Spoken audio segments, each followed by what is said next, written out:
Hi everyone, it's Heidi from flutterbyheidi.co.uk. I'm Heidi Smith. I'm an independent Stampin' Up! Demonstrator based in the United Kingdom, and today I wanted to share with you a project using the beautiful Nature's Harvest bundle. So this is a stamp and die set bundle, 10% off when you buy it, and some of this gorgeous paper here, which is from our Pattern Party host exclusive gifts. So this is what you can buy with your Stampin' Rewards. So if you get an order either on your own or together with some friends that is worth £150, then you get Stampin' Rewards, which is free money, and it starts at 10%, goes up from there depending on how much your total order is worth, and there are some exclusive items that you can only get using Stampin' Rewards, and this is one of them. And this is great because if you're doing a combined order with friends, you can share this out because there are 48 sheets in a pack, and as you can see there are lovely bright patterns on the front and some lovely subtle ones. So I've used this Misty Moonlight one here, and you can see we've got some Flirty Flamingo, and on the reverse are some lovely black and white patterns. You probably can't see those there, right? Okay, so there we go, and the patterns obviously coordinate with some of the stamp sets we've got as well, but some really useful overall patterns. This lovely stripes, this one goes with Art in Bloom card to show you on that one when I get a moment. Lovely candy stripes, hearts, some super scallops. This one here, Granny Apple Green, which is one I'm going to be using, not a colour I usually use, and then some crushed curry and some pool party. So 48 sheets in a pack of 12 by 12, absolutely amazing, and even better because you get it for free. Now, of course, the other fantastic offer is obviously our joining offer. If you want to become a Stampin' Up! Demonstrator, join my team of Flutterbys. It's great fun. We get together and we have such a hoot. Only a little team, but small and beautiful, that's what I say. But that does mean that I can spend individual time with all of my team as well. So this is the card we're making, and the other product I'm using on here is another one called Basic Borders. You might have overlooked it, and it has these 6 different borders in there, all of which are long enough to do a card front, as you can see, and that is both UK and US sizes. So obviously US is slightly shorter, and you'll see they've got the double stitching, so when we do a die cut with several of, well, all except one of these, it will leave a lovely die stitched effect on both the inside and the outside. I've used this one, which is this sort of squared off one, which I just thought was a little bit unusual really, just a really good fun. Create lovely, this is a super, look at that one, lovely cloud effect. Zigzag one I used for a card recently for one of my fun folds, and that's like a fancy zigzag, and then a standard zigzag, great for masculine cards. Anyway, those are the dies I'm going to be using for this as well, and I'm also want to share on these a couple of techniques. So on this one I've used the Wink of Stella to paint those flowers. Hopefully you might be able to see the shine on that. And then also in the dies to go with Nature's Harvest, you've got dies that cut out the stamped images of these flowers. So we've got one that cuts out this lovely echinacea here, this little marigold, a long bar that cuts out that is a sentiment one for this one, and for our thank you, a shorter one here. And then we've got these fabulous accent ones here, which are just lovely silhouette ones. And I thought a white silhouette, you know, was great, perfect for what I wanted for a thank you card. So I've waffled on quite a bit. Yeah, but that's what we're doing. So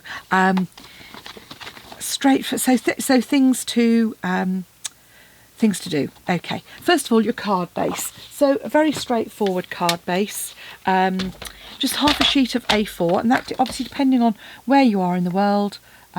This is 14.5 by 21. I'm just going to score that using my light grey scoring tool at halfway through. And I've got a bit of a crease in that, so that's going to be the bit I'm going to cover that over, I think, on the side or the outside.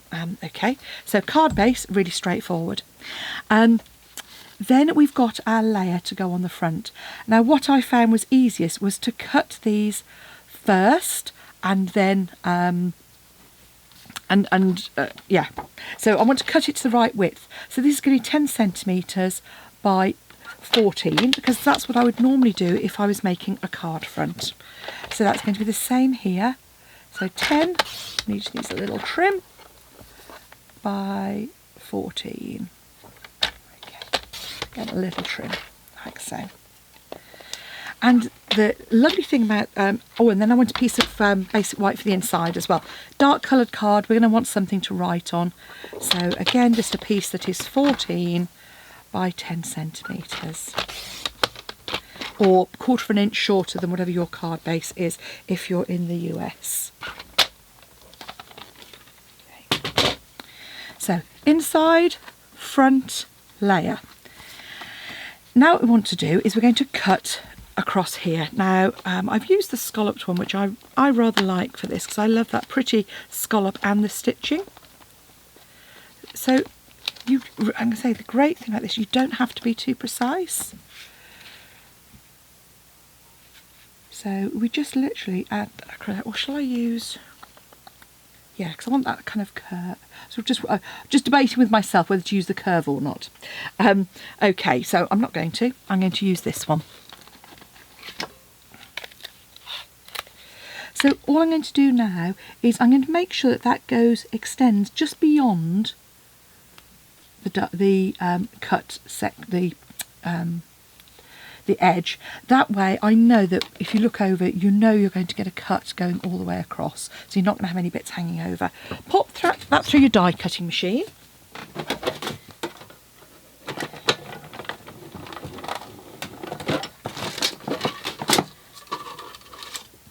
And you're going to end up with this piece. And because we put the tape on this side, my tape hasn't stuck because it's post-it note tape anyway, but even if it did, you're okay because that's your scrap bit. Now the next piece is quite simple, because actually all you're going to do is you're going to layer that on the top. So you're just going to cut that in half diagonally. So just check your orientation of your DSP. With this, when I cut on a diagonal, particularly if I've got a point, I start in the middle, come up and down. Otherwise, if you start at the point, you can sometimes sort of crumple the point up a little bit, obviously, which isn't great. Now, I've just done that for ease, because, I say, it just makes life easier. But you'll just see that then will just fit straight across there, and you've then got another piece of cardstock to use on another occasion, or DSP even. See, I'm such a mean crafter. Frugal. I want to get the most out of my supplies. Okay. So by lining it up on the reverse, I just find it easier, top and bottom. There we go. So that's our card front pretty much done, and I've done it like this. So we've actually got that sort of slightly smaller, so we're going to lift it up on some dimensionals to give us a nice effect on there as well. So in terms of doing the other part now, we're going to use some of our lovely scraps of basic white. This one here has actually got quite a nice bit of detail. So when I put that through, with an extra shim. So what does that mean? It's an extra bit of scrap cardstock. In my case, I happen to have a metal plate that I use, but in fact, what I use with this as well is if you haven't got a metal plate, not everybody has. Quite simply, an old can, you know, either yours or your partner's beer can, and I've just cut that up, pop that on there, and that is thin but flexible. So when you pop your other plate on the top, that will help get some pressure. Now, some of you will have an embossing mat with your machine, and if you have, fantastic, because that will really help with it. But when that comes out, hopefully, with that extra pressure, you'll see we get those extra little bits of detail just popping up there, hopefully. Now you could make those stand out a bit more if you wanted to by inking through, but I want to keep it really plain. So we do the same with our ears of corn. And so you end up with our 2 pieces which are going to go on our background, and look how fresh that looks with the granny apple green. Really pretty. Okay, so on with the next bit, which is our stamping. So you just want a scrap of basic white, and you want to pop your stamp onto a block. Always make sure you use a block that's just big enough. You don't want any excess because it too much space around it. So always choose, if you can, a block that is just the right size. Ink it up. It's a big stamp, so ink pad to stamp. And I'm just going to pop that down. And there we have a beautiful image. You cannot beat the quality of the stamps. Red rubber stamps, absolutely beautiful. So now I'm going to take my die, and when you're lining this up, a couple of things. So I tend to use a bit of tape because I use a magnetic plate, but occasionally it jumps, and I know how clumsy I am. I tend to pick the bottom of the stem and the top, and then just make sure that just hugs where you want it. A couple of bits of tape, as I say, just to pop through, and again pop that through your die cutting machine. And I tend to die cut before I've done lots of other things, and the reason for that is because what I don't want to do is do a lovely, beautifully coloured image. Well, I'd like to do beautifully coloured images, and then find that I've cut it and it goes wonky. So you see here, that just pops up. Look at that, just one pass through, and there you have a lovely image, like so. Okay, so now what I want to do is do a bit of colouring, and what I'm going to do is use my Wink of Stella technique here. So this is where you use your ink pad as a bit of a watercolour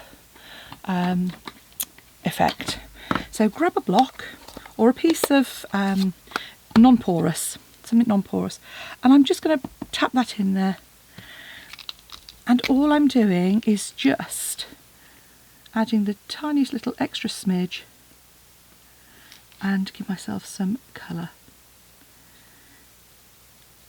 And I'm starting close to the flower and then moving out, that way you'll get a bit of gradient, and it just gives a lovely effect. When you paint with your Wink of Stella, it will pick up a little bit of colour and drag it. That's why I've stamped in Granny Apple Green, because it will actually pick up a little bit of the colour from the stamped image anyway. But just by adding that a little bit extra onto your block, you get a stronger colour.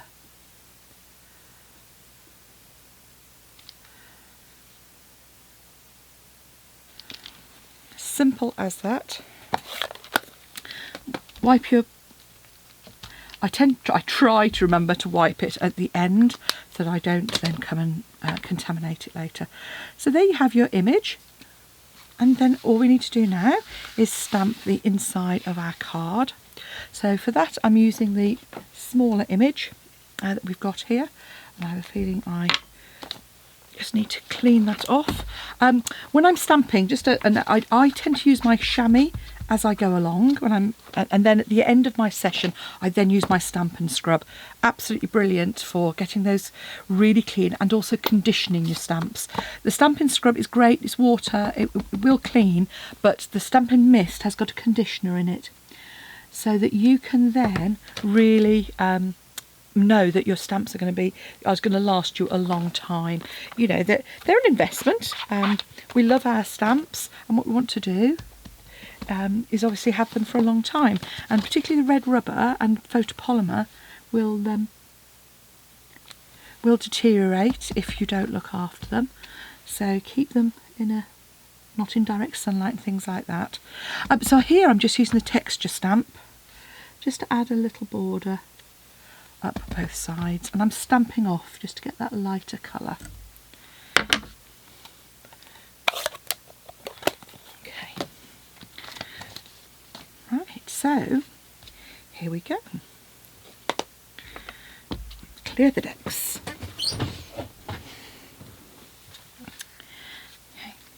So these ones here, I'm just going to lay flat on the front of my card front. I'm going to add those onto this now. So these are they're not desperately fine die cuts.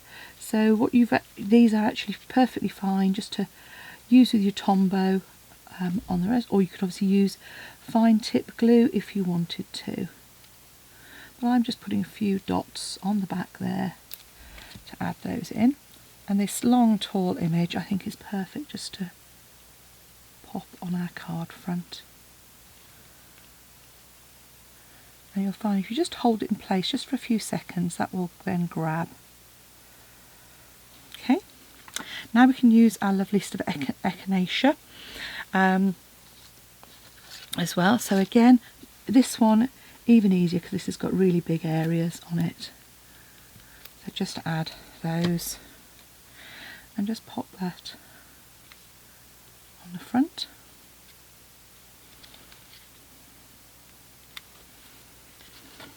While that is just drying, I'm going to pop my layer on the inside. I'm using Tombow today, just because it happens to be there. But you could easily use your tear and tape if you prefer a tape, or our Stampin' seal, which is absolutely fabulous. So there we go. So that's coming together now. So now what I want to do is I'm going to say cover the back. I don't want to cover the back with dimensionals, but I do want to add a few dimensionals onto there to lift that up. And as always, I can always find my mini dimensionals. I do seem to misplace. Okay, I've got my mini ones. Not as efficient. So what you are going to want with those dimensionals is you're going to want to pop some in each of the corners and in the middle as well, just to lift that up.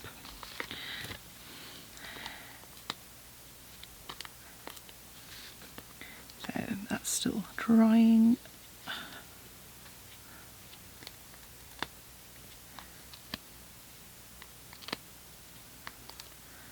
So I'm probably using a few more because they're the mini dimensionals than I would usually, but hey, there we go. But you can see I'm kind of supporting this all the way around, and because I've obviously got my lines on the back, I can easily see which ones I haven't taken off.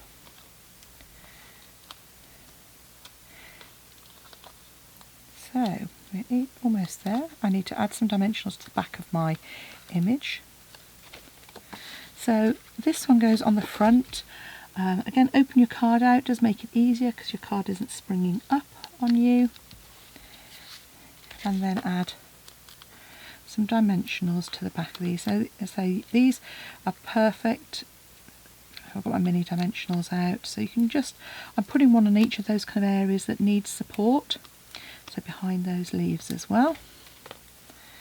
I've just realised I haven't stamped my sentiment. But again, I'm going to stamp that in some Granny Apple Green. Just going to pop those little bits of die cut out. So this will then go on the top there, like so.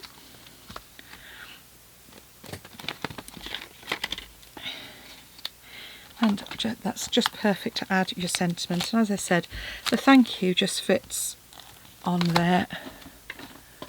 She says perfectly as well.